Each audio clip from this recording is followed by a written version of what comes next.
Ça va Thomas? Ça, ouais. Pas mal ça. T'es déjà allé dans un resto où t'as vu une vidéo sur Instagram? Une fois, t'es dans un bled, tu sais pas où tu vas.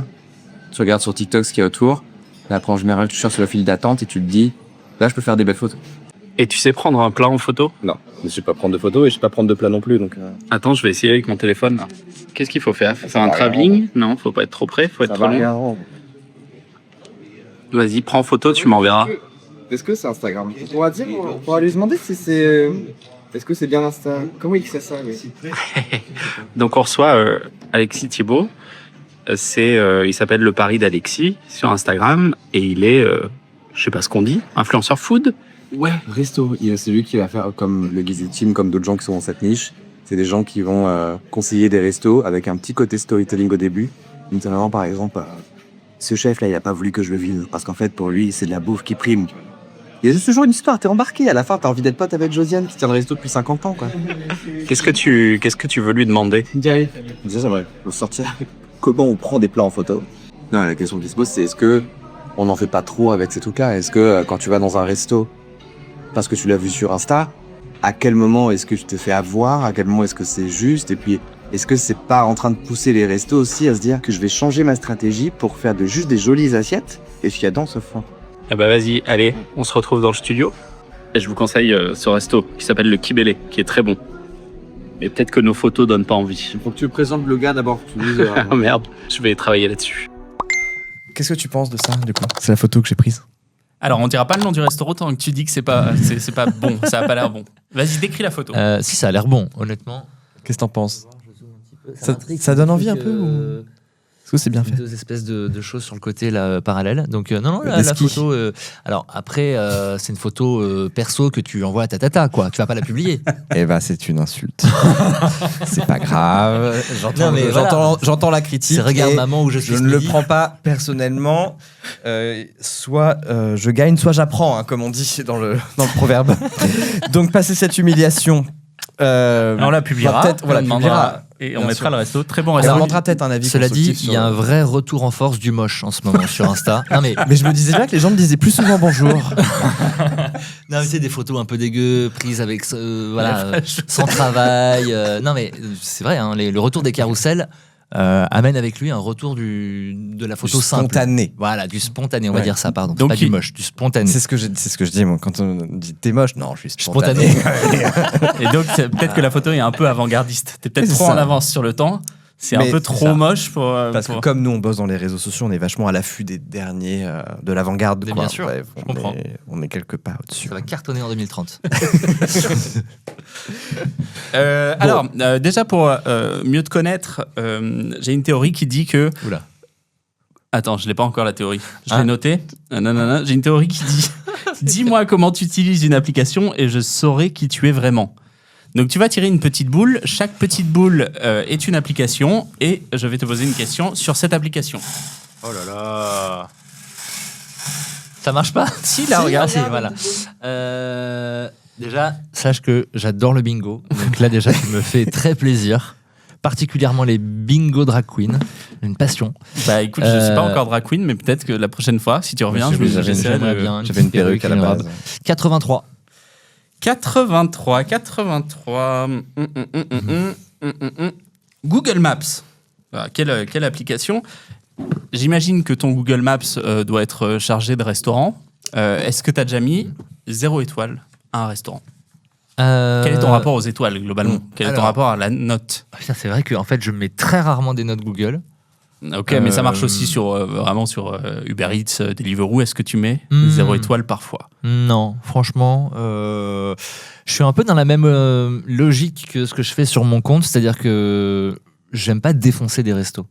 Parce que une mauvaise expérience au resto, ça peut s'expliquer par beaucoup de choses et il y a toujours des humains derrière. Donc moi, mon but, c'est pas... je préfère le positif, je préfère partager des trucs good vibe plutôt que de défoncer un resto. Donc je suis plus un mec qui va noter 5 étoiles quand il a été très satisfait qu'un mec qui va noter 1 étoile parce qu'il a été mécontent. Ah si, je sais. Ça y est. On y arrive. Comme pour Manon, c'est Ouais, au bout d'un j'ai moment... un Un truc que je peux plus, c'est les commandes McDo où on oublie des produits. Mais est-ce que mais oui, mais Entendable. tu viens de défendre les restaurateurs et McDo, tu veux pas les défendre parce que peut-être qu'il a oublié que machin, il s'est Non, blessé, non, la non, main non, était non, cassée. non. Déjà, McDo, je Ok. partage pas trop des vidéos sur McDo et tout ça, mais ça m'arrive de commander et à chaque fois, parce que je pense que je suis mal placé, il y a un McDo qui est très mal noté d'ailleurs sur Google près de chez moi et donc c'est celui qui me livre et à chaque fois il y a un oubli de sauce, il y a un oubli de produits, de frites et tout ça, donc effectivement je m'emballe, je mets peut-être 1 ou 2 étoiles.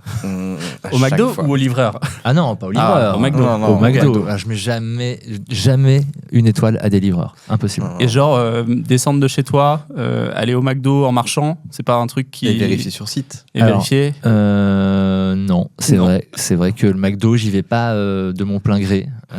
C'est souvent la personne qui vit avec moi qui veut que l'on se commande un McDo, donc j'accepte. Mais non, sinon marcher Après, jusqu'au McDo, non. Ça, c'est quelque chose qui en plus n'est pas dépendant de la commande. Je veux dire, ça peut arriver que tu ailles dans un resto et qu'il se plante dans la commande. Oui. Le nombre de fois où moi, Oui. je commande un truc et j'ai un autre truc. Et toi, tu le dis Et pas. dans ce cas-là, C'est sûr et que moi- toi, tu dis, oh, d'accord, c'est ce que j'ai commandé. Non, je dis. Et en même temps, on peut pas défendre un discours qui va aller contre les bulles de filtre, contre les algorithmes qui décident un peu pour nous ce qu'on veut, qui vont nous enfermer dans des opinions, et avoir refusé en bloc un petit moment de la vie. Avoir refusé une petite curiosité qui arrive. Les erreurs, les oublis, c'est ce que tu appelles une petite curiosité? J'ai envie de le prendre comme ça, Je en suis- tout non, cas, mais- parce que j'ai pas le courage Alors de moi, le dire. Donc, je te rejoins effectivement sur 90%. Mais en fait, je sais pas. Non, mais là, c'est uniquement mon amour des bonnes choses qui fait que j'aime pas trop McDo et que, mais malgré tout, je commande quand même. Enfin, tu vois, il y a un truc psychologique un peu bizarre, mais je me permets de mettre 1 étoile uniquement à des McDo, des Burger King, des trucs un peu comme ça, mais je me le ferai pas pour un resto du quartier qui Ouais. a oublié un de mes plats. une chaîne, oui, mais un. Voilà, Ok. exactement. Je me dis qu'ils ont des épaules peut-être plus. Il va pas le Tu vois, prendre des là. plus grosses. Ouais. Voilà, ils vont pas Le le prendre. créateur de McDo, il va pas se dire, oh non, Alexis m'a mis une ça- étoile. À part ruiner Oh sa non, on va journée. fermer. Non, je pense pas. Allez, une autre petite boule. Allez, c'est parti. Non, mais pas l'autre, hein, parce que attention, si tu retires Google Maps, ce sera la même question. Non, vraiment, là, t'as fait n'importe quoi, mais la boule est tombée. Bah mais non. vraiment, je pense que c'est vraiment dans l'autre sens, parce que si tu regardes derrière, Ah, ok. il y a une petite glissière qui accompagne. Alors, j'ai 2 numéros possibles. C'est Ah. soit le 09, soit le 60. Et je pense que c'est plutôt le 60 parce que 09, il y aurait qu'un je 9. pense, du recul. Allez, Ouais, je 60. pense 60. Amazon, ah, putain, t'es vraiment dans les grands classiques. C'est quoi la dernière merde que t'as acheté en ligne? Je dis bien merde. Oui. Là, on voit la vraie personnalité des gens. Ils se disent, ah, moi, je vais dans des bons restos et finalement, je mange McDo et en plus, je commande sur Temu. Alors non, je commande pas sur Temu, mais par contre, effectivement, Amazon, c'est une catastrophe. C'est une catastrophe. Ah merde. Qu'est-ce que t'as t'as acheté? Ah, mais c'est- Qu'est-ce que je- c'était la dernière Et en plus, j'en suis conscient, vraiment, je suis faible, je suis qu'une merde. Je commande Allonge-toi, quasiment allonge-toi. hebdomadairement sur Amazon. Non, mais c'est une catastrophe. hebdomadairement, mais qu'est-ce que Non, t'achètes oui, oui, oui, oui, T'as bien besoin sûr. de prix spécifiques En fait, dès que j'ai besoin d'un truc, je commande. Non, mais j'en suis conscient. C'est Et pas la bien. dernière, c'était quoi? La dernière, j'ai acheté un truc pour prendre sa tension. Et en même temps, ça peut sauver des vies. Non mais C'est vrai que ça peut sauver des c'est une catastrophe parce qu'en fait, je suis abonné à un compte Insta où le mec teste des produits et en fait, T'as à envie chaque de tout fois, acheter. à chaque fois qu'il teste un truc qui marche, je me suis acheté quand même un truc, une espèce de stylo avec une petite caméra au bout pour aller voir dans les oreilles. Non. Ah, là, t'es fou quand même. Non, non, je ça vous coûtait jure. combien ça? Oh, ça doit être du 15 €, un truc comme ça, tu vois, mais c'est pas. Et Et après, alors, au-delà de ça, T'as testé du coup? oui, bien sûr. Et qu'est-ce que, Et alors, qu'est-ce ton- que comment ça est- dit? C'est fascinant. Ton tympan est. Mon tympan est beau, mais du coup, Immaculé, tu doutes bien que je l'ai pas mis que dans le tympan. Alors.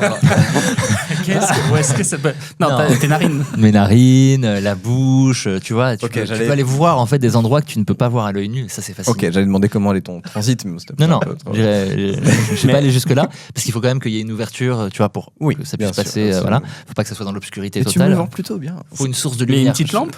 Il y a une petite lampe intégrée, Ouais, ouais. parce que sinon tu vois rien. Exactement. Et donc, Mais c'est tes fascinant. narines, qu'est-ce que tu préfères entre le fond de ta bouche, le fond de ta narine et le fond de ton oreille? Ils ont tous leur charme. Il y a tous un petit truc.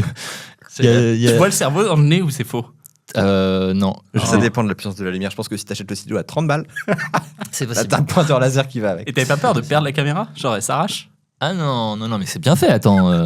Pour 15 €, j'en doute pas. C'est de la qualité pour 15 €. Est-ce que tu peux la relier? C'est une caméra. Est-ce que tu peux la relier par exemple à une carte d'acquisition que tu mets en HDMI, tu branches dans un OBS et tu fais un stream Ah, En direct. Très bonne idée. 3 Écoute, subs, je le mets dans la bouche. je vais 30 bientôt subs. commencer sur Switch, donc sur Twitch. Sur pardon. Sur Switch, waouh, là, Ouais. petit coup de vieux là, que tu viens de Ouais, prendre. en plus, en fait, c'est, ouais, je ne sais pas pourquoi. Mais il n'y a pas d'âge pour commencer Breath of the Wild. Donc c'est Bonne idée. Ok. À vérifier. Je pense que ça peut percer. Après, t'as pas beaucoup d'orifices où rentrer ça, hein, quand même. Vraiment, Oui, mais on s'en lasse pas. Ça dépend ce que tu as mangé avant. Il peut y avoir plein de choses qui peuvent se passer. Tu vois. Non, mais c'est. Enfin, Oui, c'est vrai. Mais il y a quand même un truc à faire, je pense. et ça t'a pas donné envie d'être médecin ou de devenir expert Ouais, en oreille, ouais. en nez Non, je sais suis pas. bien là où je suis là. Ok. Je sais pas. Très bien. Là, tu vas réagir à la Voilà. take de Thomas. J'ai un Donc, avis désastreux. ça va t'énerver, je pense. En Aïe. gros, sa take, le but, c'est il va dire une phrase, quelque chose qu'il pense profondément, qui n'est pas vérifié à part ce dont il Scientifiquement pense. éprouvé. Par moi. Et donc, tu dois réagir. Est-ce que tu es d'accord avec lui D'accord. ou pas d'accord avec lui? Thomas, c'est à toi. Moi, je pense que les restaurants Instagrammables Ouais. n'existent pas. Tous les restaurants sont Instagrammables. Ce qui distingue un restaurant d'une cantine, d'une simple cantine, c'est une forme d'expérience. Que tous les restaurants, même les plus modestes, même ceux qui ne travaillent pas le cadre, vont quand même proposer, mine de rien, un décorum, un cadre, une expérience, une façon de servir, une façon de s'adresser aux gens. Parce qu'un restaurant, c'est pas juste on te sert une assiette, tu manges, tu te casses. Il y a quand même un petit tout. Il y a un cérémonial, il y a quand même des serveurs qui tout le monde répond d'une certaine manière. Le but, c'est pas juste de manger tout seul là-bas et de partir. Le but, c'est aussi de partager parfois des moments entre amis. Et donc, on a envie d'immortaliser ça. Ça fait partie de la logique du truc. Et moi, je pense que Instagram est l'extension naturelle de ce truc-là, hein, de se dire, je passe une expérience un peu sympa, je veux immortaliser ça. Mais les restaurants ont toujours optimisé leur expérience ont toujours optimisé leur situation pour que l'expérience soit la plus optimale possible. Donc, les restaurants ont toujours été Instagrammables. Donc, le restaurant Instagrammable n'existe pas. Ça a toujours existé. Si un restaurant Instagrammable, ça s'appelle tout simplement pour moi un restaurant. Alors en fait, ça dépend de ce que tu entends par le mot Instagrammable. Ah, ça, il pose une bonne question. J'avais J'ai la peut-être même pas remarque. bossé mon truc jusqu'au bout. Non, mais effectivement, je vois ce que tu veux dire. C'est qu'un restaurant, il a tout intérêt à mettre en avant le meilleur visage possible pour plaire à son client. Et je peux t'assurer que c'est pas le cas tout le temps, contrairement à ce que tu penses. Tous les restaurants... Bosse pas le cadre. Ah non, mais c'est même pas le cadre. C'est que tous les restaurants font pas leurs meilleurs efforts pour que les clients passent un bon moment. C'est effectivement 90% des restaurants le font parce que c'est quand même leur métier. Et voilà. Mais je peux t'assurer qu'il y a des restos, et notamment je pense aux restos extrêmement touristiques qui en fait profitent d'un flux continu de touristes et qui donc ont lâché la rampe complet. J'en ai testé il y a quelques mois pour YouTube et pour ma chaîne YouTube et c'est vraiment près de la Tour Eiffel, il y a des catastrophes absolues où les serveurs n'en ont absolument plus rien à foutre des gens. Les patrons visiblement ne veulent que faire de la thune et donc te servent de la merde. Usines, quoi. Mais pourquoi Ouais. être aimable? Ton resto, il est rempli, on s'en bat les couilles, non? Exactement. Moi, j'ai envie Mais d'être c'est- ce restaurateur. C'est Si exactement ça. C'est qu'en fait, les gars, en fait, ils savent, ça fait 20 ans qu'ils sont là, que leur chiffre d'affaires est le même depuis 20 ans, qu'ils savent que même s'ils font de la grosse merde et qu'ils ont une note catastrophique sur Google, en fait, ils vont continuer de remplir parce que les gens qui viennent, c'est des gens qui sont Ouais, étrangers et qui vont pas forcément se renseigner et qui sont là de passage. Et donc, il existe des restos qui ne font aucun effort. Mais en tout cas, pour revenir à ta question, oui, moi, je suis assez d'accord avec toi. Non, mais parce ça que, me la en fait, coupe. ça dépend. Ça veut dire quoi, Instagrammable?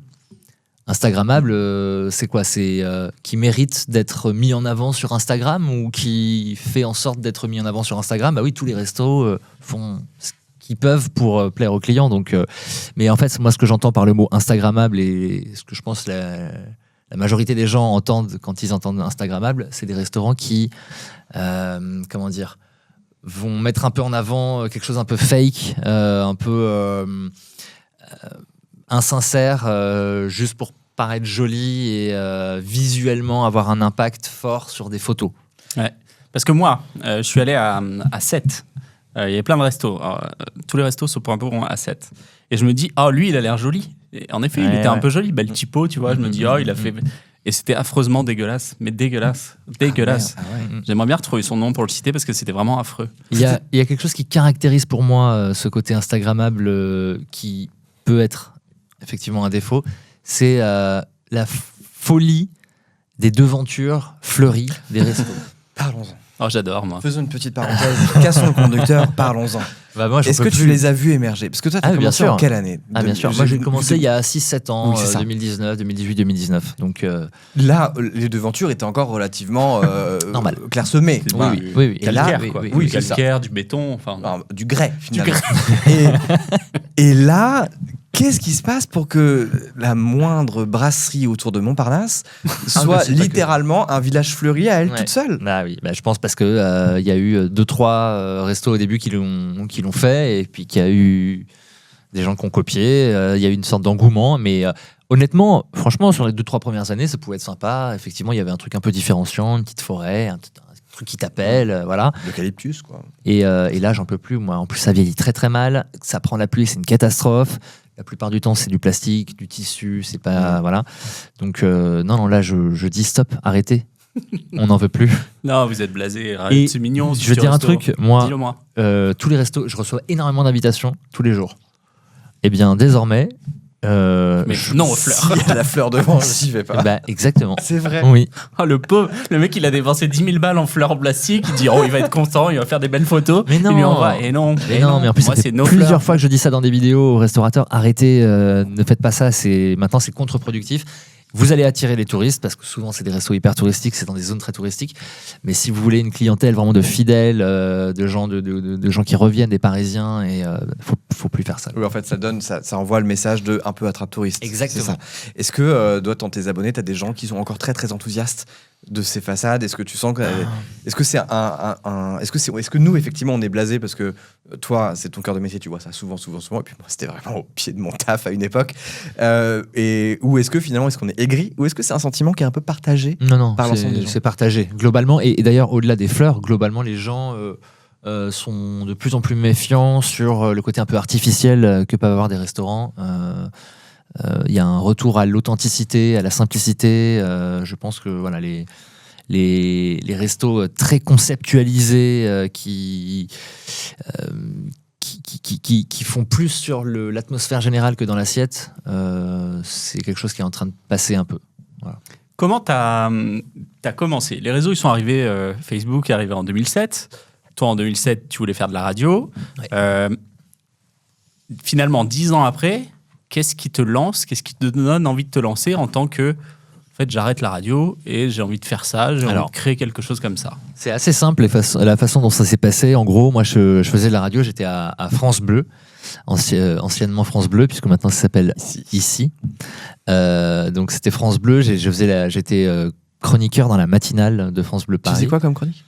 Je faisais une chronique sur Paris, Ok. parce que c'était sur France Bleu Paris, donc ça s'appelait le 107.1 à l'époque. Exactement. Yeah. Oui, je crois que c'est ça. Le top 3 de Paris, donc tous les matins, je faisais des petites infos rigolotes sur Paris en fonction de l'actualité. Et en fait, en parallèle, j'avais créé le Paris d'Alexis, mais qui était une sorte de prolongement de cette chronique, puisqu'en fait, je parlais des fun facts sur Paris, la rue la plus longue, le plus vieil arme de Paris, où est la plus vieille maison de Paris, etc. Et en fait, donc j'ai créé le compte Instagram pour partager et puis prolonger en fait cette chronique, et puis de temps en temps je mettais une photo, puisqu'à l'époque c'était les photos carrées, je rappelle qu'il n'y avait pas encore les reels, etc. C'est les photos carrées avec les bords très très moches là, les trucs terribles, et donc je postais de temps en temps un plat que je mangeais au resto, et en fait Tu mettais un petit filtre un peu. MyFair. Le post et les posts que je faisais sur les restos marchaient beaucoup mieux que les autres, et donc j'ai senti à ce moment-là qu'il y avait un truc, il y avait une sorte d'appétence des Parisiens pour de la recommandation de restos sur Instagram, mais à l'époque personne ne faisait ça, on était très très peu, il y avait 1 ou 2 comptes qui commençaient à poster des photos de restos. Le guide ultime avait déjà commencé, mais tout juste, non? Non, En 2019? Je sais pas, mais non, je crois pas. Hein. Peut-être pas, je sais plus. J'ai l'impression que c'est. Discrètement, allez-y, parlez.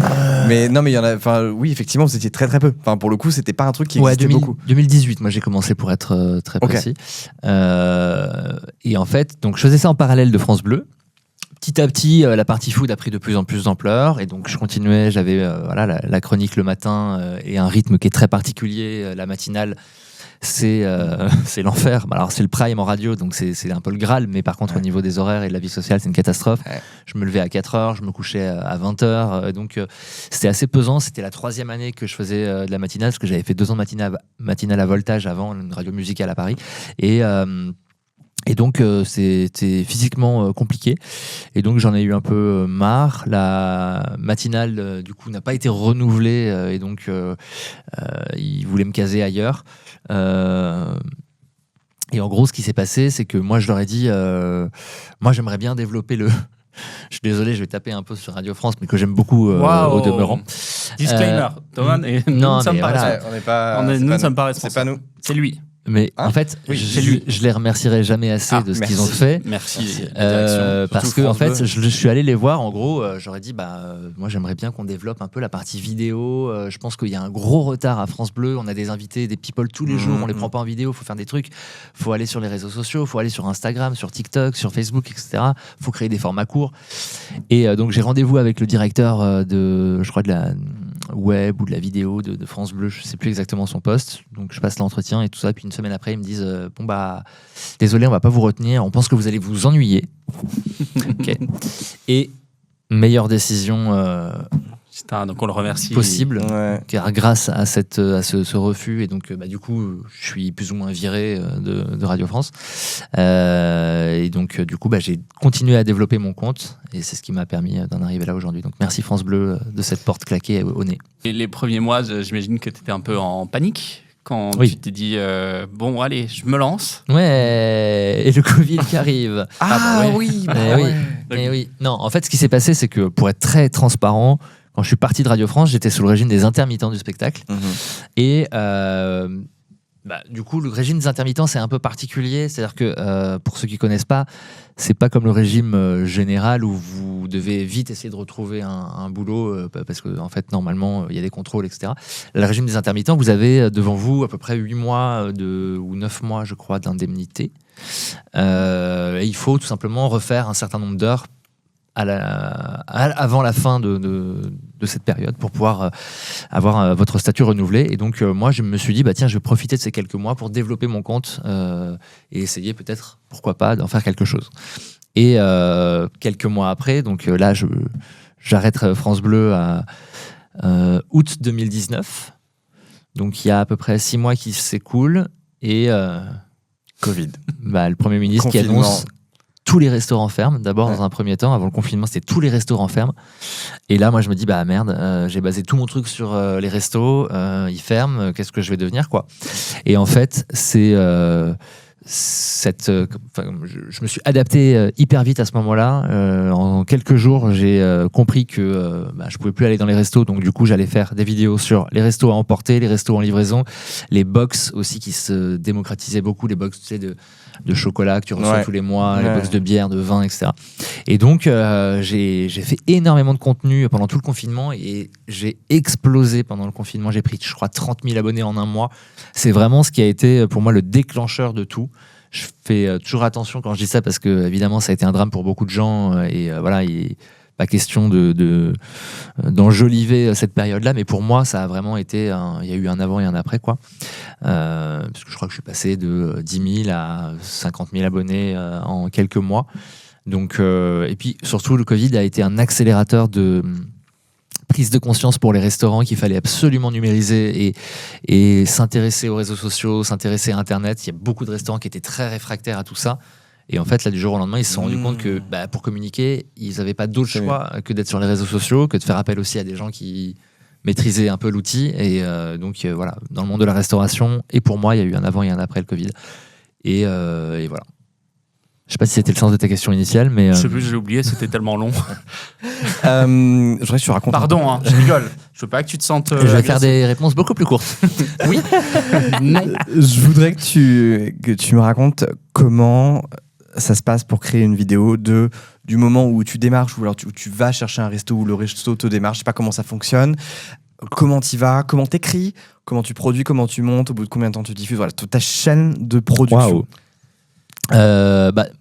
Donc moi, ma première vie, effectivement, j'ai été journaliste et animateur et je pense que j'ai gardé un peu ce background. Ça s'entend, hein. L'animateur radio, il s'entend dans tes vidéos, je trouve. On me le dit tout le temps. Ouais. On me parle tout le temps de ma voix.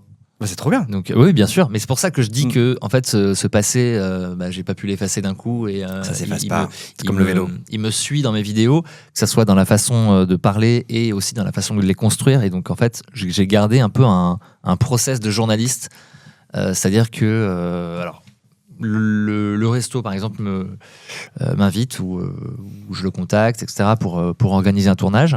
Je vais sur place. Alors après, c'est très varié en fonction des restaurants. Il y en a qui vont me sortir toute la carte. Par exemple, ce midi, avant de venir, j'ai fait un restaurant de ramen. Le gars, il a 5 ramen et 5 currys à la carte. Il m'a sorti les 5 ramen et les 5c currys. Et il te dit super pas, donc t'as pas tout mangé. Évidemment, non, sinon je serais Mort. Non, mais dans ces cas-là, donc en fait, comment ça se passe? Prenons le cas de ce que j'ai fait ce midi, donc le resto de ramen. Tu vas tout seul déjà ou t'as une équipe? Alors, j'ai une équipe, mais en général, je me déplace seul dans les restos. De temps en temps, je suis accompagné par un pote, mais j'aime bien en fait être seul parce que je suis beaucoup plus concentré et faut savoir que déjeuner avec moi quand je fais un tournage, c'est un peu particulier. Tu manges froid. Tu dois être chiant. C'est-à-dire que là, c'est ton métier. Mais je te juge pas. Mais moi, en tant qu'humain, je suis pas là pour. Oui. mais est-ce oui. que pardon, tu Je suis pas là pour. Laisse raconter. Non, mais c'est que je suis pas là pour prendre. T'es pas là pour manger en fait. Si, je suis là pour manger, mais je suis là aussi pour faire une vidéo. Donc voilà, faut. Et donc quand je suis avec quelqu'un, souvent je suis moins concentré et la vidéo est un peu moins belle et voilà. Donc souvent je viens seul. Là par exemple je suis arrivé au resto, j'ai rencontré le patron, je discute beaucoup parce que moi ce qui m'intéresse c'est aussi l'humain qu'il y a derrière, c'est pas uniquement de dire ce resto est bon, ce resto est pas bon, c'est vraiment de raconter un peu les histoires humaines.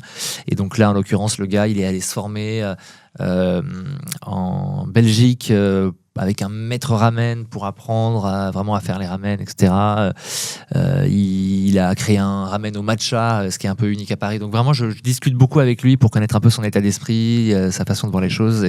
Avant de venir, tu connais pas, enfin tu Si. te renseignais beaucoup ou... Alors, avant de venir, faut savoir que tous les jours, je reçois 15-20 invitations par mail, des agences, des comptes Insta des restaurants, voilà, tous les jours, il y a énormément de demandes. Donc moi, maintenant, j'ai quelqu'un avec moi qui travaille avec moi en fait à plein temps et qui s'occupe notamment de filtrer toutes les demandes entrantes à travers plusieurs critères. Donc par exemple, je prends pas de resto qui ont des notes Google inférieures à 4.2 et puis après il y a un questionnaire qu'on leur envoie pour connaître la part du fait maison, l'histoire des restaurateurs, l'histoire du restaurant, leur philosophie, le best-seller, la carte, etc. Donc vraiment il y a pas mal de filtres à l'entrée, on va dire, parce que comme ça permet d'écrémer et de garder vraiment les meilleurs. Et sur les 15, t'en jettes combien à peu près? 14. C'est vrai? Ouais. Wow. Comme à Sciences Po. Bah oui. Même ratio. Ah oui, non, bien sûr, mais tu sais, 15 tous les jours, il y a un moment où il faut. Voilà, quand je dis 14, c'est peut-être qu'il y a des jours où je vais en prendre 0, Ouais, et puis voilà. En moyenne, c'est vraiment ça. Et donc, il y a ce premier filtre-là. Donc, effectivement, j'ai déjà un petit peu d'infos quand je vais dans le resto, savoir ce que. Je débarque pas à l'improviste et sans rien connaître. Et après, voilà, là, en l'occurrence, je discute beaucoup avec lui. Là, il me dit, moi, j'ai envie de montrer tous mes plats. Je dis, c'est un peu beaucoup quand même. Il faut peut-être pas. Non, il faut absolument que tu goûtes celui-là. Dans ces cas-là, voilà. Il me sort tous les plats. Donc, il y a une table qui est remplie. Et là, je passe au moins une bonne heure à filmer les plats. Donc, oui, effectivement, j'ai un pied avec mon téléphone et ça va être je tiens le ramen dans une main et avec l'autre main je vais aller chercher le bouillon, ensuite je vais prendre les nouilles, voilà, j'essaie de faire des mouvements. En fait, moi je prends énormément de rush.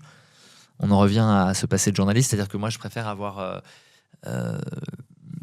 90% de mes rushs qui vont être mis à la poubelle parce que je vais pas les utiliser, mais au moins d'avoir cette matière potentielle que je peux utiliser au moment du montage. Mais ton iPhone, il doit être en PLS, le pauvre. Catastrophe. Ouais, c'est ça. Il a 18 000 vidéos de ramen.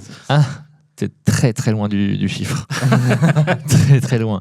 Ma photothèque contient exactement 139 156 vidéos. Et tu l'as vidé quand pour la dernière fois? Je le vide pas. Ah oui, d'accord. Je vide pas. Ton iCloud, tu payes combien iCloud? J'augmente mon abonnement iCloud régulièrement. C'est catastrophique. Non, mais en fait, je le vide pas parce que parfois, je fais des vidéos best-of, enfin des top 10, des top 10. Donc, j'ai besoin d'avoir toujours cette matière-là. Mais bon, bref. Donc, je fais énormément de rush. Et après, je rentre chez moi, j'écris le sujet.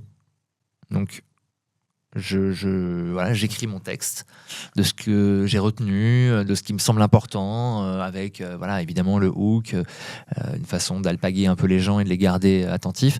Et donc j'écris tout ça. Ensuite, j'enregistre ma voix off sur un logiciel qui s'appelle InShot, vraiment un logiciel basique de montage. J'enregistre ma voix off. Et après, je pose les images sur ma voix. Donc Voilà. tu montes depuis l'iPhone? Je fais tout à l'iPhone. Moi, je n'utilise pas d'ordinateur. Waouh, ok. Ouais. Beaucoup d'admiration pour ça. Je monte dans le métro, je monte dans la rue, en marchant. Ouais. Et un montage, ça te prend combien de temps en général? Et un montage, ça va dépendre des restos. Parce mais que je c'est dirais- super rythmé, tu vois, tes vidéos sont quand même très rythmées. Donc c'est... Oh, tu veux dire le montage, c'est-à-dire que entre le début de l'écriture et la vidéo terminée? Ouais, moi j'étais même plus sur la partie technique pure, l'alignement de la composition. Ah, sur la partie technique pure, ça va très vite. Maintenant, une fois que j'ai écrit le texte et que j'ai enregistré ma voix, honnêtement, ça me prend peut-être une demi-heure. Oh, waouh, ok. Ouais, mais en même temps, ça fait 6 ans et je sais, enfin voilà, maintenant, effectivement, quand tu me vois monter, c'est un peu flippant parce que ça va très vite, mais c'est comme les choses que tu fais depuis très longtemps, tous les jours, tu les maîtrises assez bien au bout d'un moment, quoi. Alors, je sais pas si c'était flagrant au début, mais ni lui ni moi ne savons vraiment photographier nos plats, encore moins les filmer. Pas vrai. Admettons que cette petite boule de bingo, si vous écoutez un podcast, je vous jure, c'est une expérience visuelle. Cette petite boule de bingo, soit par exemple un dessert, Un qu'on a fait trompe-l'œil. nous-mêmes. C'est un Exactement, trompe-l'œil, quand regarde, tu bien coupes sûr. un gâteau. Il y a une petite meringue dedans. Comment est-ce qu'on te file ça? Comment est-ce que toi, instinctivement, tu filmes ça? Tu veux que je le fasse ou tu veux que je Non, le... que tu m'expliques comment Genre les faire. petits conseils, Les genre tricks, quoi. le téléphone, on le met à quelle hauteur? Est-ce qu'on met en Hmm. plongée, en contre-plongée, un peu au-dessus? Dessus Alors, Ça déjà, tu vois, ça, imaginons que ça soit un plat. Moi, je vais le prendre sous tous les angles déjà. Ok. Parce Oh, que, wow. comme je t'explique, je veux avoir suffisamment de matière et alterner les valeurs de plan, etc. Mais je dirais que si tu veux vraiment pas te tromper, alors déjà là, on a une lumière qui est opposée, donc ça va pas être top. Mais je dirais qu'il faut se positionner à peu près effectivement en contre. Je ne sais même pas comment on appelle ça, une contre-plongée. Là, t'es en plongée, je pense. Contre-plongée, je crois que c'était... Oui, c'est Là, t'es un peu face à la boule, quoi. T'es au Ouais. niveau de la table. face à la boule. C'est une chanson. Calopatie. Mais quand ils ont fait Fort Boyard. Et t'as pas une Attends. application. Là, t'as ton application photo. T'as bah oui. pas un truc P. Non, je sais pas. Ah, j'en c'est sais vraiment la caméra de base. Ah non, oui, Après, oui, c'est le la dernier caméra de iPhone. l'iPhone, C'est le dernier 17 iPhone. Pro Max, c'est pas mal, ouais. Ouais. Alors attends, comment je pourrais le positionner pas. celui-là C'est pas simple, cette boule de Non. bingo, elle Elle est est pas. évidente. Non, non, celle-là, non. Elle est pas évidente. Ouais, peut-être sous cet angle-là. Et donc tu vois, c'est pas tout à fait en face, c'est mi-profil, mi-face, Ok. légèrement relevé. Ok. Ou même pas forcément légèrement relevé, tu vois. Mais je vais faire un petit travelling avant, mais léger. Alors attention, on ne fait pas les choses comme ça. Les droites à gauche, ça. Non, c'est interdit. Ça, c'est Putain, non. ça, c'est Mais fini. devant, derrière, peut-être un petit peu. Devant, derrière, Ok, léger. pour zoomer un peu, ouais. Attends, tu C'est vois. quoi les questions que tu te poses et les interdits que tu te donnes quand tu prends en photo ou quand tu filmes? Les questions que je me pose et les interdits que je me donne. Genre les do's and don'ts, quoi. Ah. En fait, c'est tellement au feeling que j'aurais du mal à l'intellectualiser ou le processiser. Après, ce que je demande, quand je vais dans un resto, je demande toujours une table proche de la fenêtre parce que je veux une lumière naturelle au maximum, même si j'ai une petite lampe d'appoint. Mais la lumière naturelle, ça change tout. Et voilà, globalement, si vous voulez faire de la photo, de la vidéo food, le mieux, c'est de mettre une table dehors devant le resto et d'avoir la lumière naturelle du resto. Excusez-moi, le restaurateur, je vais prendre la table. Ah, je suis pas je influenceur, sur la mais c'est terrasse, vraiment pour ouais. mes photos, je vais les mettre devant. Mais écoute, c'est exactement ce qui s'est passé ce midi.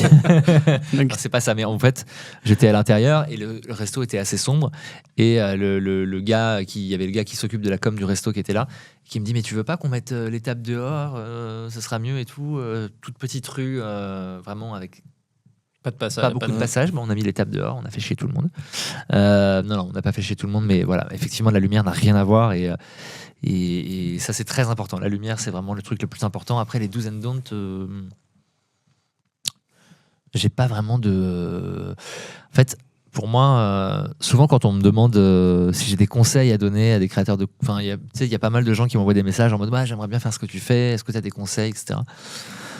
Les conseils que je donne, c'est d'abord d'être vraiment passionné par la food, évidemment, mais je pense qu'on est très nombreux à être passionnés par la food. On aime bien manger, mais c'est pas pour ça que tu vas en faire ton métier.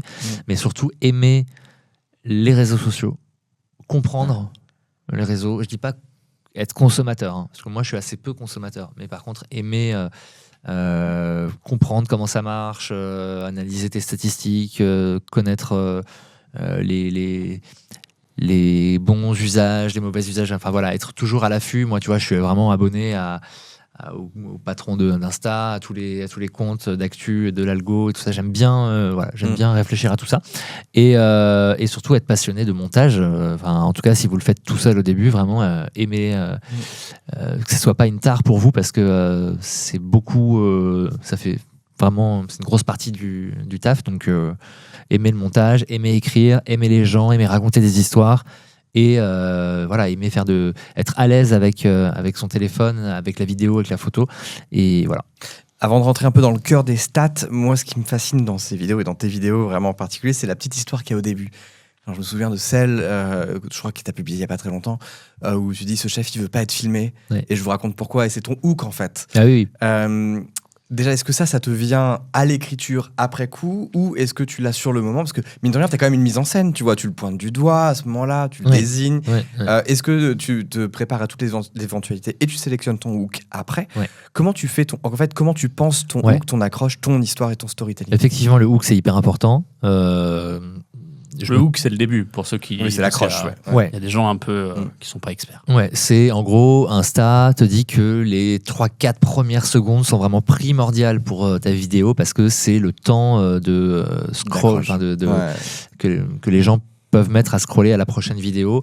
Donc si tu les captes pas dans ces 3 ou 4 premières secondes, ils vont aller voir une autre vidéo. Donc il est très important d'avoir un hook, une accroche très accrocheuse, un hook accrocheur, et surtout qui, en fait, le hook a beaucoup évolué depuis 3 ou 4 ans. C'est plus du tout la même chose. Moi, je revois des vidéos que j'ai faites il y a 4 ans où c'était toujours très important d'avoir un hook puissant, mais en fait, c'est plus du tout la même forme qui permet de capter l'attention. Et en fait, avant, moi, j'ai constaté que tu mettais, par exemple, tu disais j'ai trouvé le meilleur ramen de Paris. Tu faisais ça en accroche. Les gens y restaient, ou en tout cas, les scores étaient très puissants sur ce type d'accroche. Aujourd'hui, ce type d'accroche marche plus du tout. Parce qu'en fait, tu balances tout dès le début et du coup, les gens qui n'aiment pas les ramen, les gens qui ne sont pas à Paris, les gens qui vont scroller. Et donc, en fait, maintenant, effectivement, il faut plus raconter une histoire, qui est un truc un peu intriguant au début, qui permet de garder un maximum de personnes. Comme par exemple, ce chef a refusé d'être filmé. Là, tu dis pas quel est le resto, donc tu gardes. Tu perds. Que les gens restent le plus longtemps possible pour comprendre pourquoi il n'a pas voulu être filmé, effectivement. Et donc voilà, donc il y a une vraie stratégie, il y a c'est vraiment un vrai travail à part entière de faire des hooks. C'est c'est presque une. Je sais pas, il y a un savoir-faire, oui. Exactement, c'est le mot que je cherchais. Et pour toi, un bon hook, c'est quoi aujourd'hui en 2026 ? Et justement, si j'avais la recette miracle, je la déposerais et je la vendrais. Tu ferais une vidéo mais dessus effectivement, d'abord. quand je vais dans un resto, il y a des choses qui me sautent un peu au visage. Il y a tout de suite 2-3 infos que je considère être très importantes et pouvoir permettre de créer un hook. Mais par exemple, là, dans ce resto dont tu parles, effectivement, j'arrive et la dame me dit par contre, faut pas filmer le chef, il veut pas être filmé, il veut pas apparaître dans la vidéo et tout. Et je me dis, tiens, il y a un truc intéressant.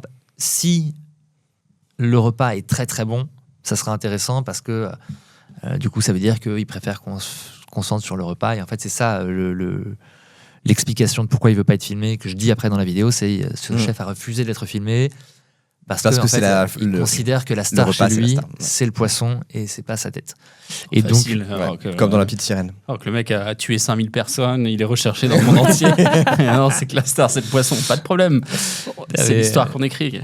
Bien sûr. Et là, par exemple, le ramen de tout à l'heure, là, tu sais déjà ce que tu vas mettre au début, t'as une idée, t'as trouvé Non, là j'ai pas encore, j'hésite. Il y a le ramen au matcha, je crois que c'est le seul de Paris à faire ça. Donc moi non plus j'aime pas le matcha. C'était bon. J'aime pas le matcha, mais tu vois, ça me regarde de penser à ramen au matcha. Typiquement, c'est vert. C'est vert. Ah ouais, c'est vert. Mais typiquement, tu vois, un hook qui pourrait être intéressant pour ce type de truc là, c'est je l'ai pas encore vraiment parfaitement écrit, mais en gros, ça serait de dire je déteste le matcha. Et pourtant, j'ai commandé un ramen au matcha, tu vois, ou un truc comme ça. J'ai mangé Là, un... je regarderai parce que moi aussi, je déteste le matcha. Putain, tu m'aurais eu. Tu vas m'avoir. Voilà. Et est-ce que j'ai aimé ou pas ? Je vais vous le dire. Donc il y a ça, il y a après il y a peut-être l'histoire personnelle du gars qui a ouvert ça. Je sais pas, j'ai encore besoin de réfléchir là-dessus, mais parfois en fait il y en a qui sont évidents. Voilà, hier j'étais dans un resto chinois qui est ouvert depuis plus de 30 ans. Ce sont les enfants qui ont repris après les parents. Il y avait les parents qui étaient là, le papa qui m'a montré ses photos et tout. Enfin, il y a une vraie histoire de famille, il y a un vrai truc humain. Et donc dans ces cas-là, c'est beaucoup plus évident. On va jouer sur l'émotion, sur la transmission, sur l'historique. Et puis parfois, il faut se creuser un peu la tête parce qu'un resto, il raconte pas tout le temps une histoire forte et il faut aller chercher la bonne façon de raconter parce que justement aujourd'hui, juste dire il fait le meilleur burger de Paris, bah ça marche plus. Aussi parce qu'on les a beaucoup vus ces vidéos. Ouais. En vrai, Ouais, bien sûr. On le sait que c'est faux. C'est pas le meilleur. On le sait. En plus, ça veut dire quoi le meilleur ? C'est hyper subjectif. Oui, et moi, c'est ce que je dis toujours aux gens qui me disent. Parce que parfois, je dis tu vois, il y a pas longtemps, j'ai fait un resto, très très bon resto, Stéphanie Lequelec, 2 étoiles, s'appelle La Seine. J'y suis allé le jour de mon anniversaire. J'ai passé un moment exceptionnel et j'ai dit dans la vidéo, c'est le plus beau repas de ma vie. Bon, il se trouve que oui, effectivement, 2 étoiles, le jour de mon anniversaire. Oui, c'est beau parce que c'est ton anniversaire. C'est beau. C'est beau parce que c'est mon anniversaire, parce que c'est une chef que j'admire énormément, parce que c'était excellent. Et il y a des gens qui me disent tu dis que c'est le plus beau repas de ta vie, mais tu dis toujours ça ou je sais pas quoi. Mais en fait, je l'ai dit toujours aux gens, mais c'est subjectif. En fait, chaque personne va avoir un avis différent. Ça va dépendre avec qui tu es. Moi, je vais pouvoir te dire qu'un resto est excellent, puis toi, en fait, tu vas y aller 2 jours après t'être fait quitter et tu vas pas être dans un bon mood et ça va pas du tout être la même expérience pour toi. Enfin, voilà, moi je suis très humble et vraiment par rapport à ce que je fais, je suis pas un critique gastronomique. Moi je partage des bonnes adresses que j'aime bien et à aucun moment je viendrai dire aux gens ce qu'il faut penser. Parfois j'en ai qui m'envoient des messages en me disant tiens, j'ai été déçu par le resto que tu m'as conseillé. Je dis moi je te l'ai dit, une fois, un resto que tu avais conseillé, j'y suis allé, j'ai pas aimé. Je te le dis. Mais je t'ai écrit par message, je t'ai dit Alexis, là t'as merdé. Mais non, j'ai pas merdé. c'est encore une fois. Mais après, tu vis une expérience que des kidam comme nous ne vivons pas. Parce que toi, t'es reçu différemment. Il va faire bien attention au plat qu'il te donne. Bien sûr. Alors même que si moi, j'ai beau répéter, répéter je suis à côté des chiottes et. Bah oui. T'as pas mis la table en extérieur. Mais ça, malheureusement, je peux pas y faire grand chose. Je dis et je répète aux restaurateurs traitez-moi comme un client normal, vraiment. Et faites-le vraiment parce qu'en fait sinon ça va être contre-productif et t'en es le bon exemple. Ça sert à rien d'enjoliver les choses si après c'est pour avoir que des gens déçus qui vont vous défoncer sur Google. Vaut mieux montrer son vrai visage tout de suite. Donc il y a des restos qui t'ont menti sur leur histoire, sur leur plat, leur façon de faire, leur origine des produits et dont tu as déprogrammé peut-être même la vidéo. Non, mais en revanche il y a des restos où j'ai eu que des retours négatifs de clients après. Alors que toi, c'était bien. Et dans ces cas-là, comment tu fais ? Est-ce que tu t'enlèves la vidéo, tu changes, comment tu réagis ? Là, en l'occurrence, je l'ai enlevé. Ça m'est arrivé. Alors, ça arrive assez rarement, mais là, c'était vraiment. Tous les jours, je recevais des dizaines de messages de gens qui me disaient j'arrête de te suivre parce que t'as conseillé ce resto, on s'est fait arnaquer, on y allait, machin et tout. Okay. Et parce qu'en fait, les gens, ils vont quand même dépenser de l'argent. Et donc, voilà, même si je dis et je répète que ce n'est que mon avis subjectif, en fait, tu influences quand même des gens à aller dans des restaurants. Et donc, j'avoue que ça, c'est vraiment le truc le plus important pour moi. C'est ce que je dis d'ailleurs dans toutes mes vidéos, dans toutes les légendes de mes vidéos en bas, c'est vraiment de garder la confiance des gens qui me suivent. Moi, je suis pas là pour faire plaisir au restaurant, je suis là pour faire vraiment plaisir aux gens. Et à partir du moment où je reçois des dizaines de messages de gens qui me disent « tu m'as déçu », là, ça me chamboule un peu. Donc, effectivement, là, j'ai retiré la vidéo. On va parler un peu de stats et tout ça. C'est quoi l'effet Paris d'Alexis sur un restaurant ? Est-ce que tu sais, est-ce que tu as quantifié ton effet sur les clients, sur des chiffres d'affaires, sur... Très difficile. Il y a quelques petites astuces pour le faire. Par exemple, quand on propose, par exemple, il y a des restaurants qui me disent dis à tous tes abonnés que s'ils viennent de ta part, ils ont une coupe de champagne offerte Mmh. ou un truc comme ça. Donc il y a cette façon de quantifier un peu les choses, mais en fait tout le monde ne le fait pas. Donc voilà. Il y a ceux qui demandent aux gens comment ils ont connu le resto, mais encore une fois, c'est pas concret, c'est déclaratif, donc exhaustif, c'est un ouais. petit peu compliqué. Donc moi, les retours que je garde, alors oui, forcément, il y a une augmentation de la fréquentation parce que à partir du moment où ta vidéo elle est vue plus de 100 000 fois, et ben il y a forcément un petit pourcentage de gens qui vont y aller. Donc logiquement, il y a à minima une petite augmentation de fréquentation. Et après, tu as les cas exceptionnels où les vidéos percent beaucoup plus que d'autres. Puisque moi, mes vidéos, elles peuvent aller de 150 000 vues à la plus vue, elle a fait 16 millions, je crois. C'est quoi? C'est la purée Ah ouais, j'allais Robuchon. dire. Putain, j'y suis Bien allé sûr. grâce à cette vidéo. La Enfin, purée. après, j'ai essayé de la faire chez moi. J'ai compris que mettre du beurre, ça aide. Ah ouais. Non, mais tu Voilà. m'as eu avec cette vidéo. Moi, c'est pas forcément celui-là que dont j'ai envie de vous parler. C'est plus une histoire que j'ai vécue il y a quelques années où, en gros, un gars m'envoie un message et me dit voilà, j'ai un resto qui est à Courbevoie, je crois, ou quelque chose comme ça, dans une zone pavillonnaire. Je suis très mal situé. J'ai fait cette erreur-là de prendre ce local mal situé. Je suis dans une situation catastrophique. Il me reste 2 mois pour sauver le resto. Je suis en redressement judiciaire. Donc, dans 2 mois, le juge va décider si on continue ou pas. Enfin, si je redresse pas la barre, je ferme le resto. Et donc, j'y vais. Et là, je prends une énorme claque. Le gars a énormément de talent. Il s'appelle Pierre Lambert. C'est un super chef. Il me sort des trucs improbables, vraiment.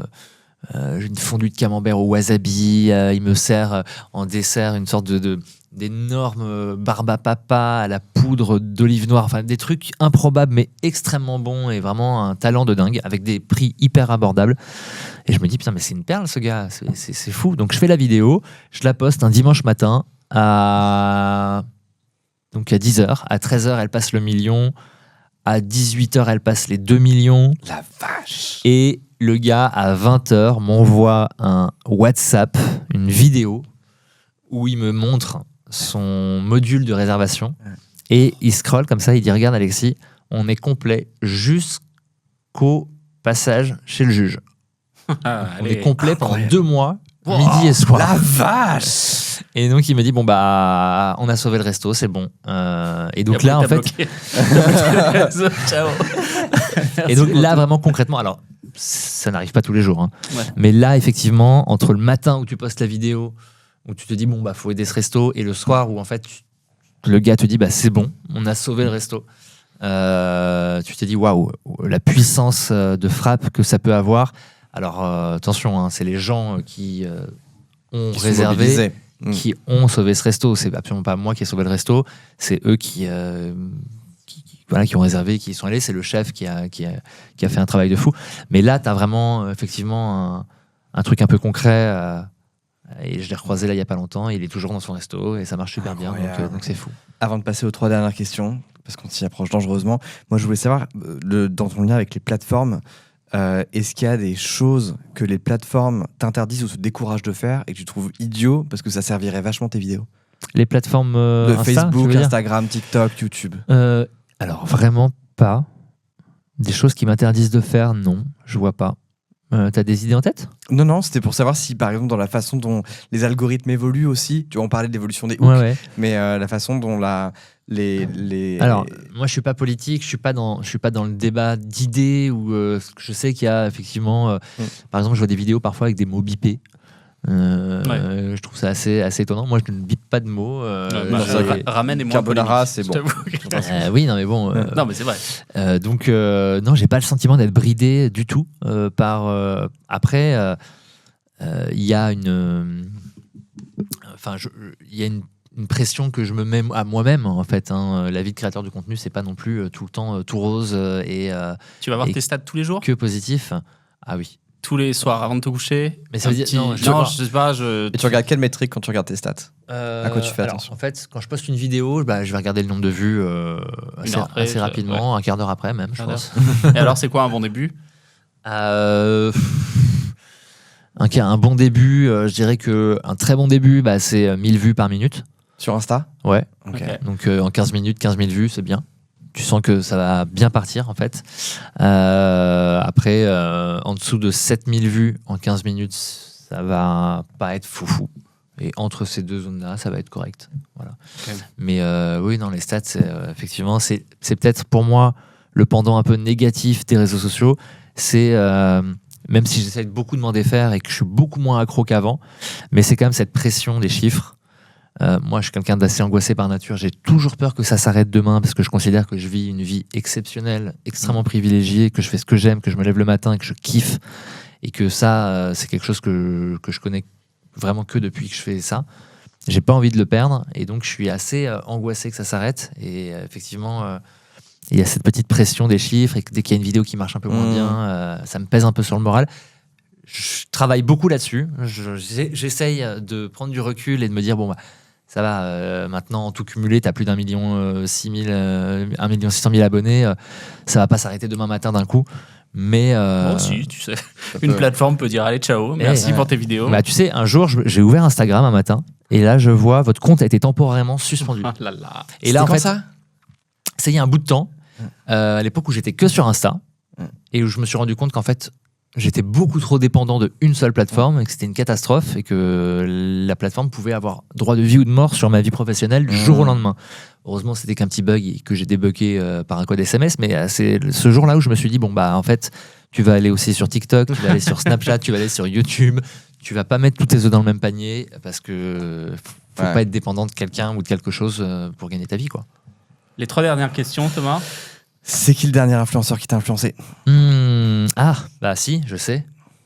C'est qui? Ah, mais c'est une catastrophe. Qu'est-ce que t'as acheté encore? Bah non, mais c'est toujours le même. Ah, le mec dans le d'Amazon, début, là, bien c'est, sûr. il s'appelle Je comment? connais pas son nom, c'est lui. C'est comment? Music Kidney, je sais pas qui Illusive c'est. Non, mais je vois très bien Tu le vois genre de vidéo que c'est. Il fait. C'est Il regarde un silencieux truc et il fait et il dit, waouh. je le veux sur ma table maintenant. Ouais. Oh là là. Et après, voilà. il le teste, ouais.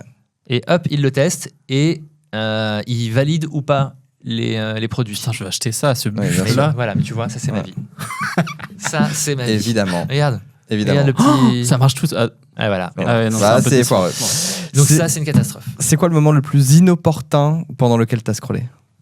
Pour la dernière fois. J'essaye de pas être trop mal élevé, de scroller quand on parle avec moi. Déjà, je déteste que les gens fassent ça. Et j'en connais pas mal. Mais j'ai réfléchi du coup à cette question et j'ai scrollé il y a pas très longtemps dans le bureau d'un officier de police judiciaire Ah, waouh. à l'occasion d'une plainte que j'ai déposée suite à des messages. Enfin, il y a eu un message qui a dépassé les bornes et donc je suis allé porter plainte. Et comme c'est très long de porter plainte, il y a un process qui est assez chiant. Il y a un moment, j'ai ouvert mon téléphone et j'ai regardé un peu Insta, quoi. Voilà.